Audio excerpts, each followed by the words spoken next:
오늘은 제물 되어진 그리스도인의 삶이란 제목으로 여러분과 함께 하나님의 말씀을 나누려고 합니다.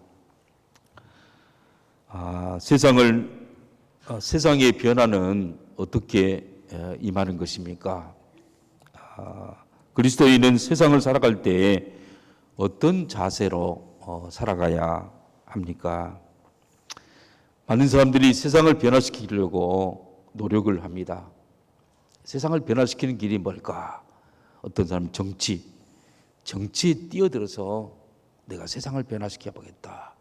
이 시대를 변화시키겠다.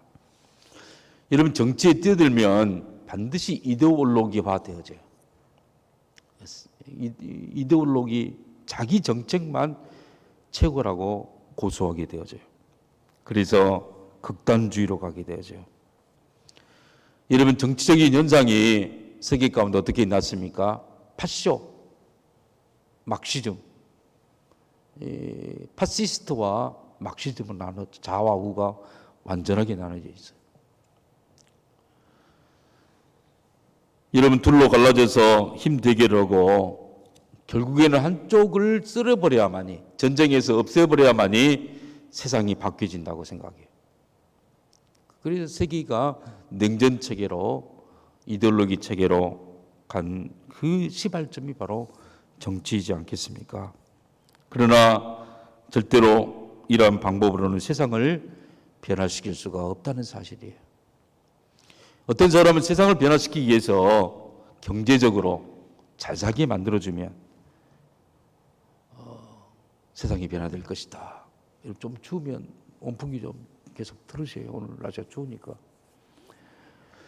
여러분, 경제적으로 잘 살게 만들면 아마 먹을 것이 충분하면 싸울 일도 없고, 그리고 정말 서로가 욕심도 없어지고 어떻게든지 세상을 잘 살게, 경제적으로 이익되게, 부강하게 만드는 것이 세상을 변화시키는 길이다 라고 생각하지만, 그러나 잘 사니까 도덕성이 다 무너져요.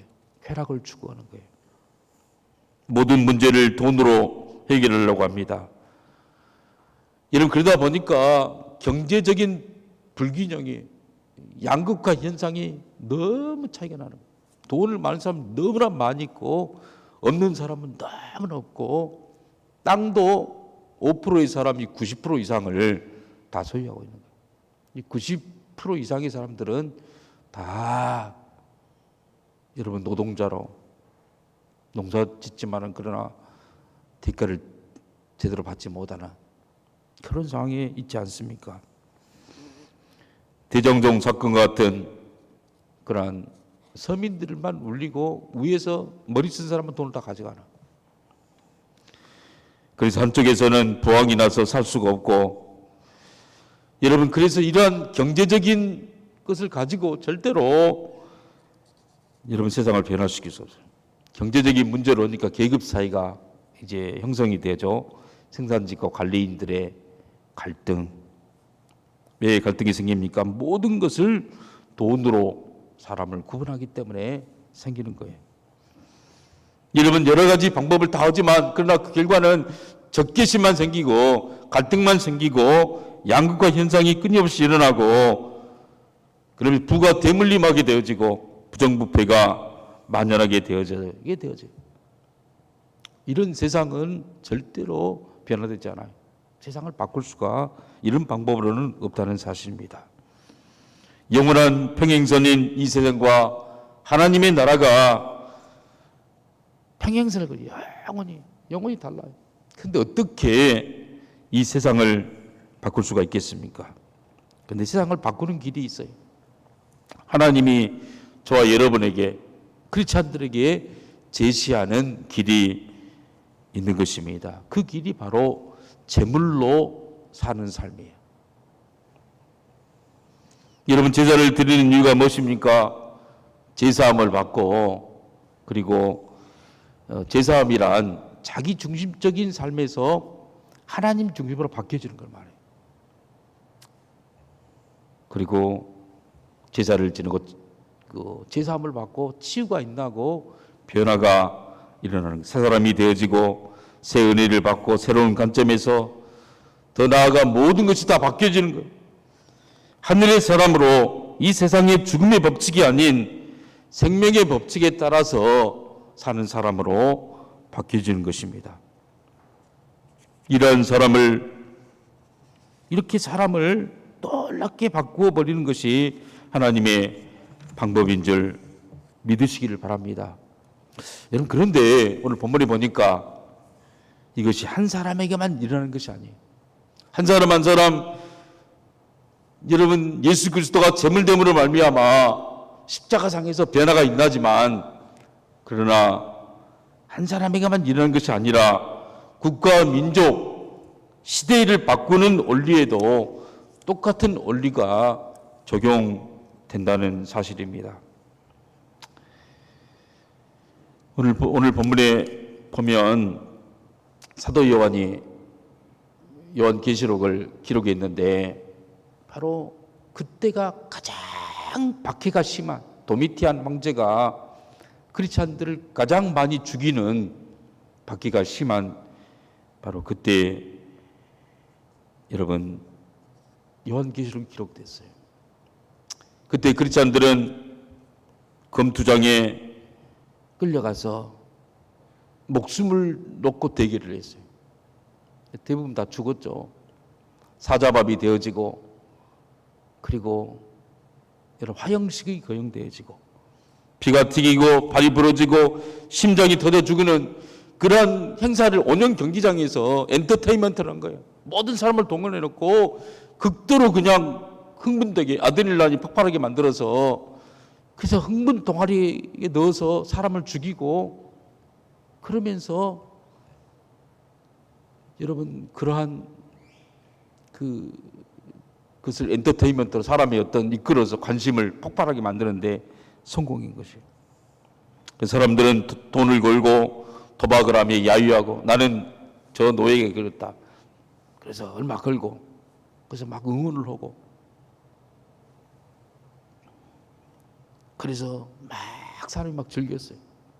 최고의 여러분 그 사람들이 그 막 흥분된 게 곤투보다 더한 게 검투예요. 검투. 직접 죽이는 거, 죽이고 막 그런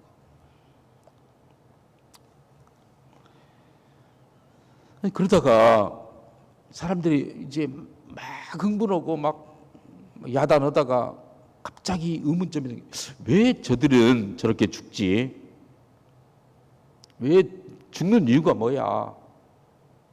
왜 저들은 그냥 사자밥이 되어지고 그냥 검투를 하고 그냥 화형을 당하고 그런 어려움을 겪은 그 이유가 뭐야? 그 의문점이 생겼어요. 물어보니까 그 이유는 도미티안이 신이라고 믿지 않기 때문이래.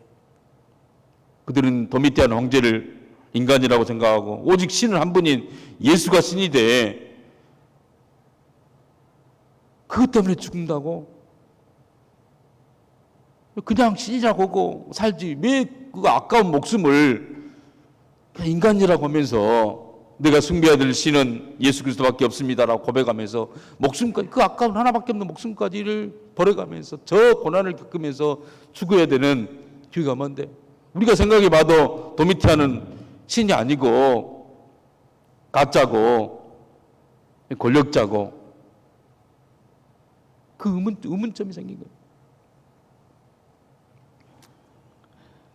그래서 야, 크리스찬들은 바보 아니야? 어떻게 정말 그 아까운 목숨을 죽을 수 있어?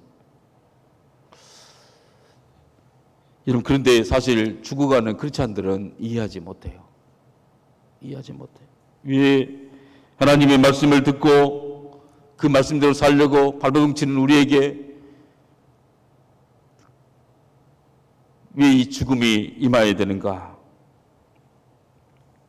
예수가 하나님이고 예수가 메시아고 예수가 우리 인생의 모든 문제 해결자인 것을 증거했는데, 이렇게 비참하게 내 인생이 여기에서 죽은다니 도저히 이해할 수가 없어요. 그런 성도들의 죽음을 오늘 본문이 바로 그 의미를 하나님이 바꿔주셔요. 죽음뿐만 아니라 성도들의 삶까지 모든 의미를 다 바꿔주시는 거예요. 그렇다면 그리스도인에게 제물로서 삶은 어떤 의미가 있는 것이겠습니까? 첫 번째로 특별히 뽑혀서 희생 제물로 드려지는 삶이다. 그렇지 않은 삶은 뽑힌 삶, 뽑혔다. 우리 9절 한번 읽어봅니다. 9절 읽어봅니다. 시작. 첫 번째 인을 떼실 때 내가 보니 하나님의 말씀과 그들이 가진 증거로 말미암아 죽임을 당한 영혼들이 제단 아래에 있어. 이 다섯 번째 인을 뗄 때, 예수님께서 인을 떼요. 인봉된 두루마리가 있는데 그 두루마리를 뗄 때마다 고난이 와요. 고난. 첫 번째 인을 떼니까 활로 막 고난을 당하고, 두 번째 인을 떼니까 칼로 고난을 당하고, 세 번째 인은 여러분 그 창으로 찔림을 당하고, 네 번째 인은 죽음으로, 세 번째 인은 저울 너무 기근이 심해가지고 막 보리값이 막 밀값이 폭등해가지고 10배, 20배 막 비싸는 거예요. 여러분 가뭄이 들고 막 그러니까 먹을 것이 없으니까 이 곡식값이 폭등을 해, 살 수가 없는 거예요. 그리고는 사망이 오고, 여러분 그러한 세상에 고난이 막 오는데 이러한 방식으로 정말 죽는 사람이 누군가니 크리스찬들이 죽는다는 사실. 근데 그 죽도록 인을 떼시는 분이 바로 예수 그리스도라는 사실이에요. 그런데 그들이 그 죽음의 장소가 어디냐, 오늘 다섯 번째 인을 통해서 밝혀주고 있어요. 9절 다시 한번. 다섯째 인을 떼실 때 내가 보니 하나님의 말씀과 그들이 가진 증거로 말미암아 죽임당한 영혼, 하나님의 말씀을 지키다가 그리고 복음 증인으로 살다가 타협하지 않고 세상의 어떤 도미티아니한테 항배에 숭배하지 않겠다고 한 그것 때문에 죽임을 당한 수많은 영혼들이 개죽음처럼 보였고, 그들은 온영경쟁에 죽었고, 들판에 잡혀서 정말 십자가 형태를 통해 죽었고, 여러 가지 방법을 화형을 당했고, 그런데 그들의 죽음의 현장이 어디였는가? 제단 밑에, 제단 아래에 있다는, 제단. 죽임을 당한 영혼이 제단 아래에 있어. 그들의 영혼은 그냥 개죽음이 아니고 하나님의 제물이 되었다는 거예요. 제물이 되었다. 여러분 구약 성경에 여러분 제물은 어떤 사람이 죄를 범했어요. 죄를 범했으면 뭐 간음죄를 범하고 도둑질을 했고, 그러면 죄를 용서받는 방법으로 제물을 가져와요. 집에서 제물을 드릴 때 소를 염소를 드리는데 깨끗한 흠이 없는가를 봐요. 흠이 없는가 보고, 깨끗한가 보고, 절거나 병들거나 그러면 제물을 넣어서 탈락해요. 깨끗한 제물을 가지고 와서 제사장 앞에 서요. 그 제사장이 안수를 해요. 이게 제물을 가져온 것도 죄인이 가져오고, 그리고 거기에 제사장과 안수를 하죠. 죄를 전가시켜요. 그리고는 그 제물을 죽여요. 제물을 죽이면 이 양은, 염소는 아무런 소리를 안 지고 음해하면서 피를 내면서 그냥 죽어가는 거예요. 그러면 그 제물에 있던 꺼죽을 벗겨서 똥은 바깥에서 영문 밖에서 태우고, 그리고 제단 위에 있는 모든 고기를 다 태워요. 태우고 피는 바로 제단 밑에다 뿌리는 거예요. 제단 밑에다 뿌려. 그러면은 누가 깨끗해져요? 그 사람, 가져왔던 죄인이 간음죄를 범했다든가 도둑질했다든가 그 사람이 깨끗해지는 거예요. 여러분 지금 정말 제물로 드려지는 그 하나님의 백성은 누구를 깨끗하게 해서 있는 거예요? 로마 제국이라든가 죄인이라든가 세상의 폭력자들, 이런 사람들을 향해서 끌림을 당해와서 죽임을 당했는데 그 피가 땅바닥에 흘리고 그냥 여러분 희생했던 그 삶이 세상 가운데 없어지는 것이 아니라 하나님의 그 제단 밑에 그대로 가지고 있어 너를 제물로 내가 받았다라는 것을 보여주고 있다는 사실이에요. 여러분, 그래서 세상에 평화가 오고 세상에 복음이 들어가고 세상이 바꿔지고 달라지고 하나님의 섭리가 일어나는 것은 이런 제물로서 너희들이 이런 피와 헌신과 눈물을 흘렸기 때문에 새롭게 되었다. 그런데 그 제물은 아무나 제물된 것이 아니에요. 너희가 그 가정에 정말 말도 안 되는 가정에 시집가서 정말 평생 동안 고생하고 그리고 그 삶이 눈물로써 덤틀대서 모든 사람들이 다 뺏겨버린 것처럼 보여졌지만 그러나 사실은 그 가정 전체를 변화시키기 위한 네 삶은 제물이었다. 그런데 그 일을 위해서 너는 선택받은 거다.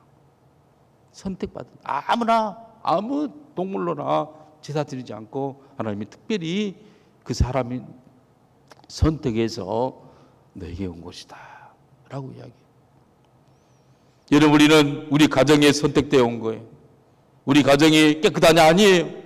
우리 가정이 참으로 문제가 있고 예수도 안 믿고 죄악투성이고 모든 것을 억압하고 그것에 끌려와서 정말 죽임을 당하는, 자기 몸이 다 정말 불태워지고 피가 다 쏟아졌고 모든 것이 다 소진됐다 할지라도 그가 흘렸던 그 피는 제단 밑에, 할렐루야, 하나님의 제단 밑에 그걸 다 가지고 하나님이 기억하시고 그 피를 보고 그 눈물을 보고 그 헌신과 희생을 보고 그 가정을 변화시키시는 분이 하나님이시라는 사실, 그 역할을 감당할 사람으로 너희가 선택되었고, 지금 요한 네가, 그래서 요한에게 똑같이 말해요. 똑같이 요한계시록 1장 2절이나 1장에 보면 바로 똑같은 표현이 나와요. 하나님의 말씀과 예수 그리스도를 증거하기 위해서 온 요한은 이렇게 말해요. 하나님의 말씀을 붙잡고 살면서 흘렸던 그런, 여러분 정말 흘렸던 그런 모든 희생은 다 헛되지 않는다는 사실이에요. 세상 사람들이 보면은 예수 믿고 그렇게 네가 화형당하고 네가 정말 그렇게 죽는, 피를 흘리는 그 고통스러운 억울한 한이 서린 도저히 씻을 수도 없고 갚을 수도 없는 하나밖에 없는 그 인생을 초계처럼 버리는 그런 바보 같고 병신 같은 그런 삶이 어디 있느냐. 그냥 거짓말을 해서라도, 아니 도미티아니 황제는 사람이 아니고 시인이다, 살아나야 될 거 아니냐. 근데 미련하게 그걸 못하고 다 죽어가고, 그 죽은 사람들도 죽은 순간까지도 얼마나 하나님 앞에, 하나님 정말 내 인생이 여기서 죽어야 합니까? 하나님 정말 벼락이라도 떨어가지고 저 정권을 정말 불사르더라도 나를 구해주세요. 막 그렇게 하지 않겠어요? 그렇게 하다 발버둥치다 죽었어요. 죽고 나서 그 사람들이 하나님 앞에 맺힐 때 너의 죽음은 단순한 죽음이 아니야. 희생 제물이고 그리고 세상을 변화시키게 한 그 일이었어. 저는 이 설교를 어머니 장례식을 끝나고 이제 묵상하면서 참 우리 어머니의 삶이 어떻게 보면은 제물된 삶이었다라는 생각을 했어요. 모시 가문에 예수 믿는 사람도 거의 없는데 그냥 시집 와가지고, 시집도 막 좋아가지고 오는 것도 있었지만은 들어보니까 비사가 있어요. 젊을 때 그냥 은혜 받고 너무 충만해가지고 주일학교 교사 성경고등학교를 가가지고 막 열심히 성경을 배우고 너무 불타가 전도에 불타가지고 주일학교를 막 열심히 활동하는데 거기에는 젊은 남녀들이 있지 않겠어요? 그러니까 막 교회 안에서 막 뜨거운 눈이 맞고 막 좋아하는 사람도 생기고. 근데 그래서 교회가 연애당이라는 소문이 났어요. 그러니까 오빠들이 네가 우리 김씨 가문을 정말 뼈대 있는 김씨 가문을 이렇게 먹칠을 하려고 연회당 교회를 나가느냐. 교회가 안 된다. 나가지 말아라. 그래서 매를 때리고 막 못 나가게 하고 막 해도 죽어도 나가겠다는 거예요. 예수님이 나의 구주기 때문에 나가겠다. 이 지독한 년이다고 막 하면서. 근데 우리 어머니는 오빠들이 그렇게 핍박을 받고 내가 교회당에 나갈 때 내가 만약에 예배당에서 그냥 좋은 사람 만나가지고 연애해가지고 결혼한다면 어떻게 되겠는가 하고 막 모든 사람에 대해서 다 거부하고 그리고는 우리 그 애할아버지가 이렇게 그 결정해준 저희 아버님이죠. 아버님 처음 만나가지고 그리 결혼을 결정해요. 그러니까 우리 어머니를 뒤에서 막 좋아했던 그 어떤 총각이 있었다고 그래요. 그 총각이 그냥 결혼을 결정하고 온 걸 보고 군대에 지원해가지고 그렇게 열심히 했던 그런 사람. 군대 가서 군인의 길을 갔죠. 그리고 그분은 장군이 됐어요.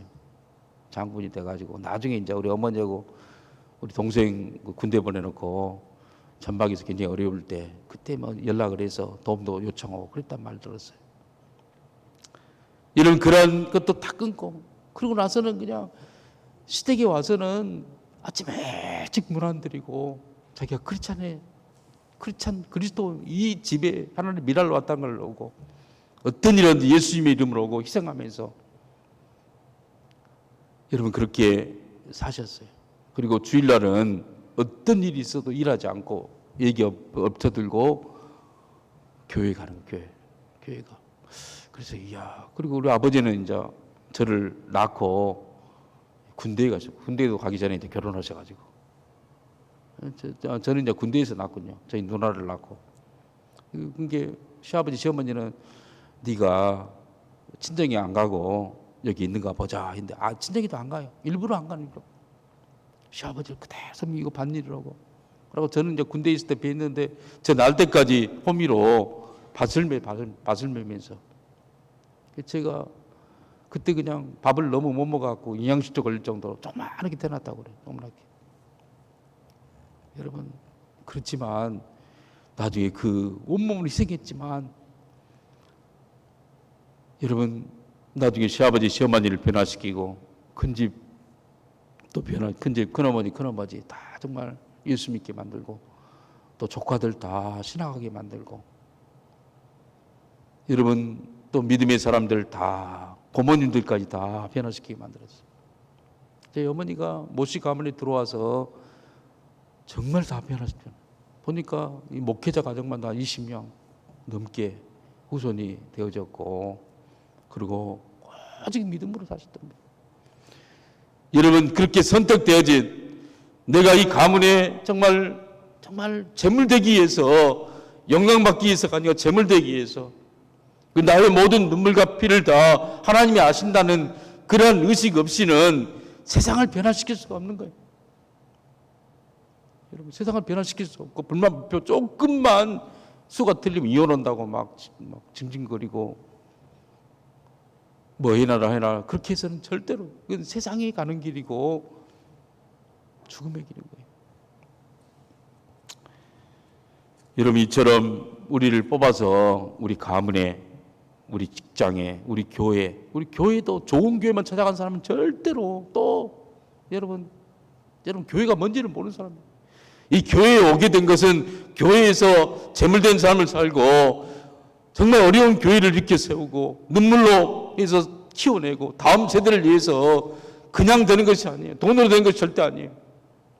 얼마나 피를 뿌리고 사랑을 뿌리고 헌신을 뿌려서 되는지 모르는 거예요. 그 일을 위해서 선택받은 사람이다. 모세도 여러분 다윗도 여러분 바울도 선택된 하나님께서 나를 모태로부터 선택했던 것은 바로 이 일을 감당하기 위해서 희생하고 나가는 그러한 의식이 있었기 때문에 변화됐던 거예요. 로마 시대에 수많은 사람들이 죽어가면서 왜 죽어간지 모르고 개죽음을 당하는 그 사람들에게 하나님은 네 죽음이 바로 로마를 변화시키기 위한 선택된 사람들이었고, 네 죽음은 결코 헛되지 않고 제단 아래 제물로 내가 다 받았다라는 것을 바로 사도 요한에게 보여주고 있는 거예요. 두 번째로 그 희생 제물로 세상이 구원을 받게 되어져요. 그리고 변화가 일어나고 달라지게 되는 거예요. 여러분, 그 재물이라는 것은 재물 자체 의미가 있는 것이 아니에요. 죄인이라는 사람, 잘못된 구조, 나라, 거기에 그 사람이 변화된 그 사람. 온수가 변화되어지고 가문이 변화되고 그런 것. 출애굽기 29장 10절부터 12절에 보면 구약시대에 이런 모형이 나와요. 우리 함께 읽어봅니다. 출애굽기 29장 10절부터 12절 시작. 너는 송아지를 해막 앞으로 끌어오고 아론과 그의 아들들을 그 송아지 머리에 안수할지며 너는 해막문 여호와 앞에 그 송아지를 잡고 그 피를 내 손가락으로 제단 뿔들에 바르고 그 피 전부를 제단 밑에 쏟을지며. 송아지를 끌고 와서 그리고 제사장이 안수하고 송아지를 직접 또 잡아요. 본인이 막 칼로 썰어가지고 막 가죽을 벗기고 내장을 벗기고 피를 벗기고 피를 또 다른 데로 담아가지고 그 피만 어디다 붓는 거예요? 피만 제단 밑에다 붓은 제단 밑에다 붓은 거예요. 네. 제단 밑에 뭐.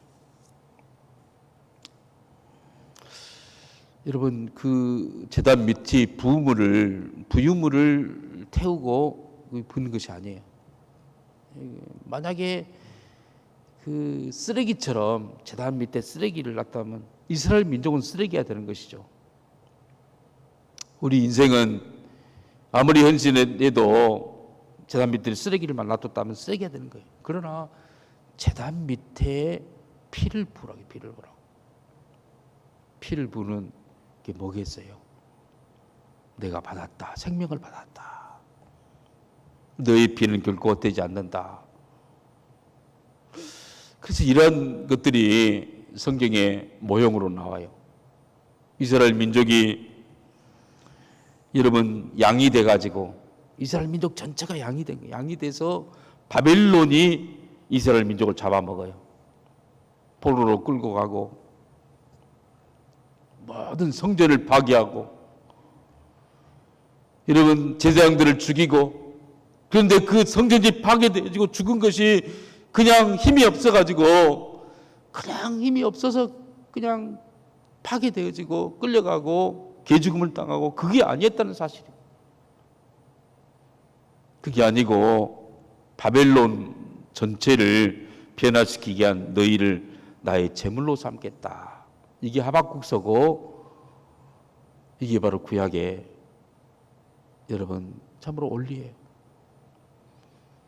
여러분 바벨론에 끌려갔던 이스라엘 백성들은 많은 사람들이 중간에 죽었고 여러분 초대교회도 마찬가지예요. 막 이 도미티안 바퀴가 들어오니까 많은 사람들이 배교하고 많은 사람들이 죽고 그중에 소수의 사람들만 남아요. 그런데 그 사람의 삶들이 바로 그렇게 흘렸던 피들이 다 제물로 하나님 받아서 뭘 변화시킨 거니? 바벨론을 변화시킨 거예요. 바벨론에 끌려갔던 사람들은 소수가 모여서 시나고그 회당에 모여서 예배드리기 시작해요.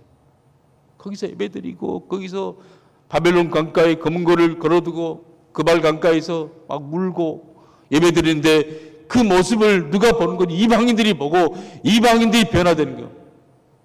바벨론이 달라지고 그리고 유대교가 세계교회로 세계적인 어떤 여러분 그런 교회로 종교로 커지게 된 배경이 바로 바벨론을 모텔에 위해서 세상을 구원시키게 한 하나님의 계획이었다는 사실이에요.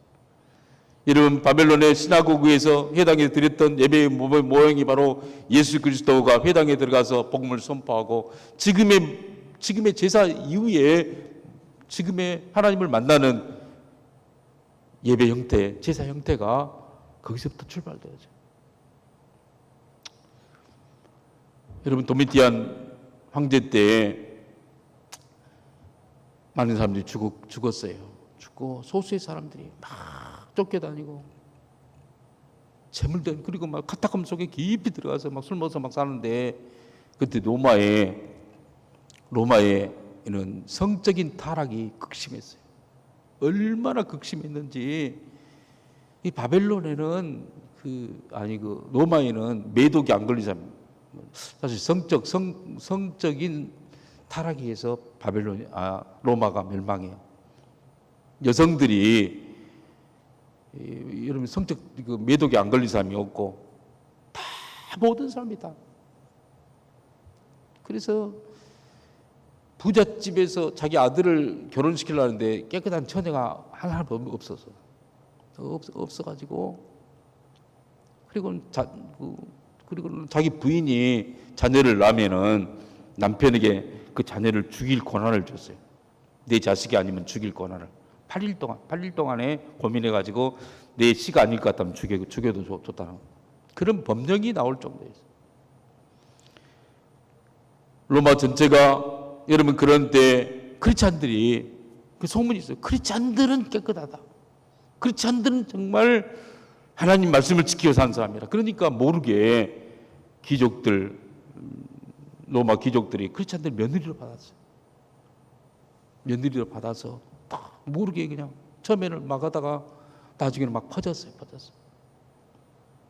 그런데 로마 귀족의 시집온 그 크리스찬 처녀들이 강제로 막 잡아가지고 왔겠죠. 강제로 와서 씨바지처럼 막 했겠죠. 근데 자녀 교육은 누가 시켜요? 바로 어머니가 시켜. 어머니가 자기 자식들을 막 기도로 키우고 믿음으로 키우고 믿음을 심어주고 로마의 심장부부터 여러분 복음이 들어가는 그런 계기를 하나님이 그렇게 만드신 거예요. 그 재물되는 삶을 통해서 세상을 변화시키는 거기까지는 수많은 피를 흘리면서 그런 게 있었기 때문에 로마 전체를 나중에 313년기에는 공인되어지고 신성 로마 제국이 되어지고 이 복음이 모든 사람들을 통치를 받는 그들이 죽는 이유가 하나님의 말씀을 지켰기 때문에 죽었고 그들이 예수님을 증거했기 때문에 죽었던 그런 그들이었는데 그 피가 여러분 그냥 그게 아니라 세상을 변화시키는 하나님의 도구가 되었고 역사가 되었다는 사실이에요. 현재 교회가 힘이 없는 이유가 왜 있습니까? 재물되는 삶이었기 때문에 그래요. 순교자가 없기 때문에 그런 거예요. 다 자기 어떤 욕심을 챙기려고 하고 다른 사람을 경쟁하고 빼앗으려고 하고 희생하지 않으려는 그런 마음속에 세상에 하나님 나라 이루어지지 않는 거예요. 하나님의 나라 이루어지는 것은 정말 말도 안 되는 결혼을 했고 말도 안 되는 직장에 가서 부당한 대우를 받는다 할지라도 그것에서 묵묵하게 말씀을 지켜내면서 마지막 죽은다 할지라도 그 죽음이 하나님 앞에서 헛되지 않는 것을 알면서 갈 때에 나중에 시스템이 바뀌는 거예요. 국가가 바꿔지고 여러분 검투 경기가 갑자기 없어진 것이 여러분 크리스찬들이 정말 도미티안 황제가 인간이라는 것, 신이라는 것을 고백하기 때문에 죽었다는 걸 안 다음부터 흥미가 싹 떨어져 봅니다. 갑자기 사람들이 이제 흥미가 딱 떨어져 봅니다. 더 이상 피를 흘리고 오는 게 재미가 없어요. 그러면서 막 반정이 있나고 모반이 있나고 로마의 당국이 달라지고 막 살해가 돼 독살돼가지고 그래서 계속 있나는 거죠. 여러분 진짜 세상을 바꾸는 하나님의 방법은 무엇입니까? 우리 자신이 십자가상에 예수님 자체가 그래요. 예수님 자체가 재물되기에 오셨던 거예요.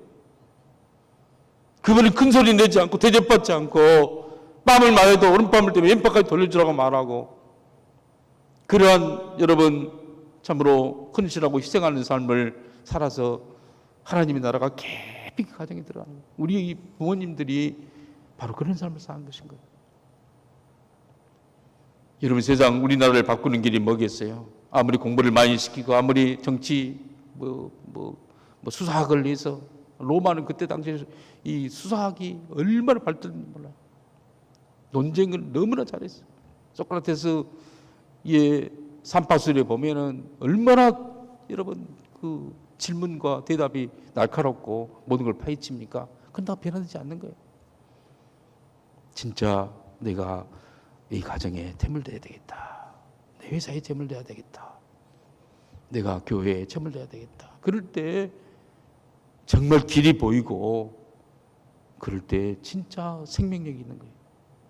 그런 삶을 살아가는 저 여러분이 되기를 바랍니다. 세 번째로